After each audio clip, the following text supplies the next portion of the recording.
ഈ തെരഞ്ഞെടുപ്പിൻ്റെ ഫലപ്രഖ്യാപനം വന്നു കഴിഞ്ഞാൽ കേരള നിയമസഭയ്ക്കകത്ത് നിർണായക തീരുമാനങ്ങൾ എടുക്കുന്നതിൽ നിർണായക ശക്തിയായി ഭാരതീയ ജനതാ പാർട്ടിയുടെയും ദേശീയ ജനാധിപത്യ സഖ്യത്തിൻ്റെയും റോള് വളരെ വ്യക്തമായി തന്നെ നിയമസഭയ്ക്കകത്തുണ്ടാവും. പാലക്കാട് ജില്ലയിലെ 12 നിയോജക മണ്ഡലങ്ങളിലും ഭാരതീയ ജനതാ പാർട്ടിയുടെ പ്രവർത്തകന്മാർ കഴിഞ്ഞ കുറച്ച് ദിവസങ്ങളായി നടത്തിയിട്ടുള്ള കഠിന പരിശ്രമത്തിൻ്റെ ഫലം തീർച്ചയായും തെരഞ്ഞെടുപ്പ് ഫലപ്രഖ്യാപനം വരുന്ന സമയത്ത് ലഭിക്കും.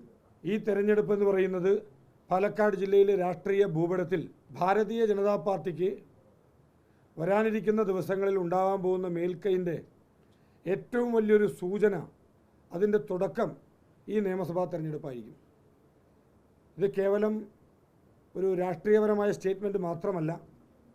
ഈ കഴിഞ്ഞ പഞ്ചായത്ത് തെരഞ്ഞെടുപ്പിന് ശേഷം പാലക്കാട് നഗരസഭയിൽ 3ാമത്തെ തവണയും ഭാരതീയ ജനതാ പാർട്ടിയുടെ നേതൃത്വത്തിലുള്ള ഭരണസമിതി അധികാരത്തിൽ വന്നു. പുതൂർ പഞ്ചായത്തും അകത്തേത്തറ പഞ്ചായത്തിലും ഭരണം പിടിക്കുവാനായിട്ട് പാർട്ടിക്ക് സാധിച്ചു. പല പഞ്ചായത്തുകളിലും പ്രധാന പ്രതിപക്ഷമാവാനായിട്ട് സാധിച്ചു. പറളി പഞ്ചായത്തിൽ പഞ്ചായത്ത് പ്രസിഡൻ്റായിട്ടുള്ള CPM-ന് വ്യക്തമായ ഭൂരിപക്ഷമില്ല. ഉപാധ്യക്ഷൻ BJP ആണ്. ബലാബലമാണ് പറളി പഞ്ചായത്തിലെ കക്ഷിന്. ഇത്തരത്തിൽ ഈ പഞ്ചായത്ത് തെരഞ്ഞെടുപ്പിന് ശേഷമുണ്ടായ ഊർജം ഈ നിയമസഭാ തെരഞ്ഞെടുപ്പിൽ പാർട്ടിയുടെ പ്രവർത്തകന്മാർക്ക് പ്രവർത്തിക്കുന്നതിന് വലിയ മുതൽക്കൂട്ടായിട്ടുണ്ട്. തീർച്ചയായും കേരള നിയമസഭാ തെരഞ്ഞെടുപ്പ് ഫലം വരുന്ന സമയത്ത് BJPയുടെ സ്ഥാനാർത്ഥികൾ വിജയിച്ചു കയറുന്ന സമയത്ത് ഏറ്റവും ആദ്യത്തെ വിജയി പാലക്കാട് ജില്ലയിൽ നിന്നായിരിക്കുമെന്ന കാര്യത്തിൽ യാതൊരുവിധ സംശയവുമില്ല. പാലക്കാട് മണ്ഡലത്തിൽ ഉൾപ്പെടെ കോൺഗ്രസ്സിന് വലിയ തിരിച്ചടി ഉണ്ടാവും. നിലവിൽ UDF-ന് 2 MLA-മാരാണ് ഈ ജില്ലയിലുള്ളത്. അതിൽ തന്നെ പാലക്കാട് മണ്ഡലത്തിലെ നിലവിലെ സിറ്റിംഗ് MLA-ക്ക് ഒരു ദിവസം പോലും തെരഞ്ഞെടുപ്പ് പ്രചരണത്തിന് ഇറങ്ങാൻ സാധിക്കാത്തൊരവസ്ഥ കേരളത്തിൻ്റെ ചരിത്രത്തിൽ ആദ്യമായിട്ടാണ് ഇത്തരത്തിലൊരു സിറ്റിംഗ് MLA-ക്ക് പ്രചരണത്തിന് ഇറങ്ങാൻ സാധിക്കാതിരുന്നത്. ഇതെല്ലാം ഇന്നാട്ടിലെ ജനങ്ങൾ ചർച്ച ചെയ്തിട്ടുണ്ട്. പാലക്കാട് നഗരസഭാ കൗൺസിലർ, കോൺഗ്രസ് പാർട്ടിയുടെ നേതാവ് കഴിഞ്ഞ കുറച്ച് ആഴ്ചകളായി ഒളിവിൽ പോയിരിക്കുകയാണ്. ഒരു പീഡനക്കേസിൽ പ്രതിയായിട്ടാണ് ഒളിവിൽ പോയിട്ടുള്ളത്. പോലീസിന് ഇനിയും അദ്ദേഹത്തെ ലൊക്കേറ്റ് ചെയ്യുവാനോ ട്രാക്ക് ചെയ്യുവാനോ കണ്ടെത്തുവാനോ സാധിച്ചിട്ടില്ല. ഇതെല്ലാം ഇന്നാട്ടിലെ ജനങ്ങൾ ഈ തെരഞ്ഞെടുപ്പിൽ വോട്ട് ചെയ്യാൻ പോകുന്ന സമയത്ത് അവരുടെ വോട്ടിങ്ങിൽ ഇതെല്ലാം പ്രതിഫലിക്കുമെന്ന കാര്യത്തിൽ യാതൊരുവിധ സംശയവുമില്ല. മുഴുവൻ ഗ്രാമപഞ്ചായത്തുകളിലും പാർട്ടിക്ക് വലിയ കുതിപ്പ് ഈ തെരഞ്ഞെടുപ്പിലുണ്ടാവും. അത് നിയമസഭാ സീറ്റുകളിൽ വോട്ടെണ്ണുന്ന സമയത്ത് പ്രതിഫലിക്കുക തന്നെ ചെയ്യും. ഓക്കെ.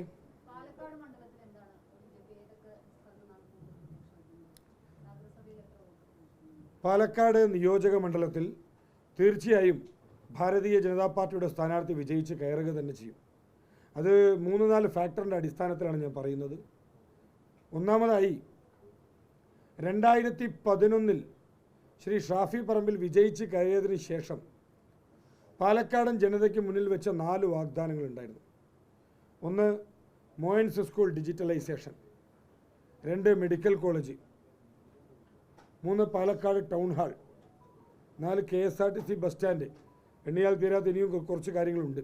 ഞാനതിൽ ഒന്നാമത്തെ ഉദാഹരണം പറയാം. മോയൻസ് സ്കൂൾ ഡിജിറ്റലൈസേഷൻ ഇനിയും പൂർണ്ണമായിട്ടില്ല.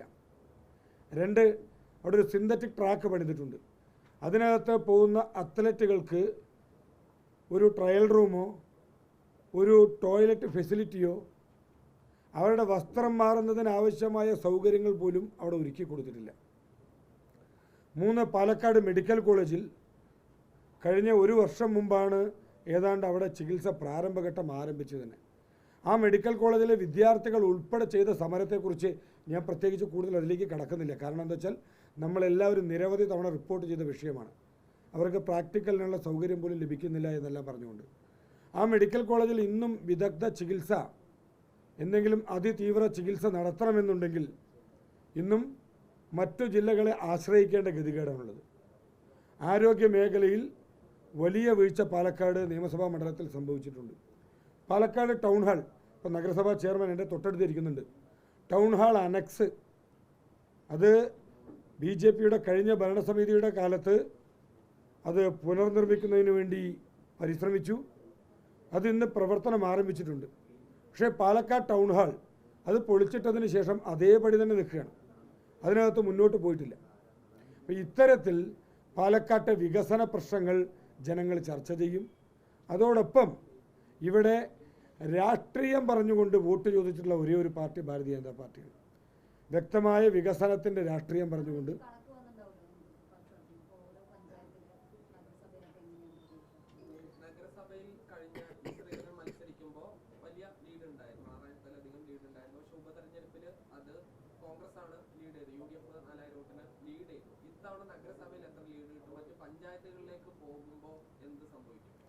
തീർച്ചയായും നഗരസഭ എണ്ണിക്കഴിയുന്ന സമയത്ത് തന്നെ വളരെ വ്യക്തമായ ഭൂരിപക്ഷം ഞങ്ങൾക്കുണ്ടാവും. ഇതുവരെ പാലക്കാട് ലഭിക്കാത്ത വോട്ട് പാലക്കാട് നഗരസഭയിൽ ഏറ്റവും ഹയസ്റ്റ് കിട്ടിയ വോട്ടിനേക്കാൾ മുന്നോട്ട് BJP പോകുമെന്ന കാര്യത്തിൽ യാതൊരുവിധ സംശയവുമില്ല.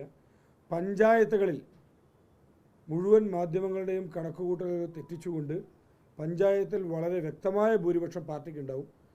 ഞങ്ങളുടെ final assessment booth vice report ഇന്ന് 11 മണിയോടുകൂടി ഞങ്ങൾക്ക് പൂർണ്ണമായി ലഭിക്കുക. ഇന്നലെ കിട്ടിയ പ്രാഥമിക വിവരത്തിൻ്റെ അടിസ്ഥാനത്തിൽ ഭാരതീയ ജനതാ പാർട്ടി വ്യക്തമായ ഭൂരിപക്ഷത്തോടുകൂടി പാലക്കാട് മണ്ഡലത്തിൽ വിജയിക്കുക തന്നെ ചെയ്യും. തീർച്ചയായും ഞാൻ പറഞ്ഞല്ലോ, ഏറ്റവും ഹയസ്റ്റ് കിട്ടിയതിനേക്കാൾ കൂടുതൽ വോട്ട് BJPക്ക് ലഭിക്കും.